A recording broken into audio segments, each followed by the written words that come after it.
Simplifying with substitutions. In this video, we discuss a sophisticated trick for simplifying some of the hardest algebra problems on the test. So this is relatively advanced material, so just be aware this is not something you're going to need on easier problems. You're only going to need this on some of the most advanced problems on the test.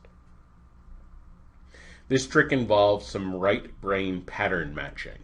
So the left brain, just a quick reminder, the left brain, that's the part of the brain that's really good at following rules and procedures and recipe.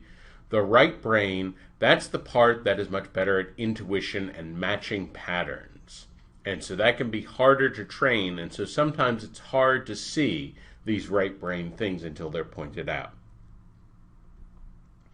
So here's a practice problem. Pause the video and think about this practice problem for a minute. Think about how you would go about solving this. Okay, well obviously we have something that is quadratic-like, so we definitely want to subtract the 24 and get everything equal to 0. Now we could use FOIL to multiply out 2x minus 1 squared, then we get a bunch of different terms, then we distribute the 5 in the other term, we'd collect all the like terms, we'd wind up with a horribly large number of terms. It would take many steps to simplify that, and then we'd still have a quadratic we'd have to factor. Well, think about it this way. Instead, since that same thing appears twice, what happens if we just let u equal 2x minus 1? So everywhere where there's a 2x minus 1, we're just going to replace that with a u. Well, then we get this remarkably simple equation, u squared plus 5u minus 24 equals 0. Well, that's something we can solve. We can factor that and find both values of u. All right, now we have to be very careful. Those are not the answers yet. Those are the values of u. Now what do we do with this once we have these values of u?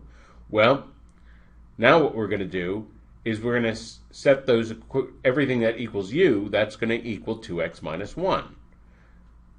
So we use these values of u to solve for x. So if u equals negative 8, that means negative 8 equals 2x minus 1. And similarly with the other one, solve each one of those for x, we get x equals negative 7 halves, or x equals 2. And those are the solutions.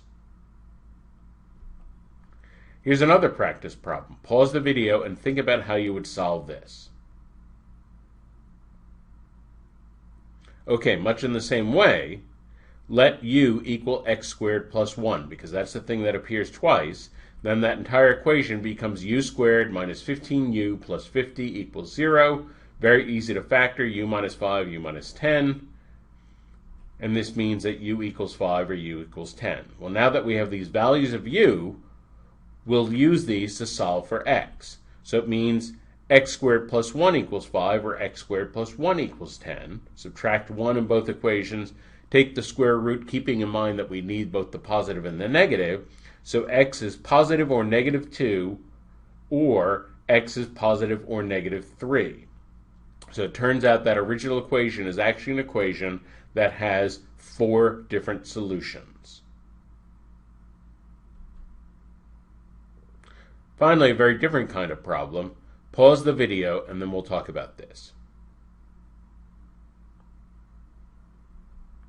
All right, one way to go about this, break this into stages. Let a equal that entire denominator. So we're just going to simplify this. So all we're dealing with is 3 divided by a equals 15. Well, we can multiply by a, divide by 15, and that simplifies to 1/5. So a equals 1/5. That whole denominator equals 1/5. All right, well now we have that piece.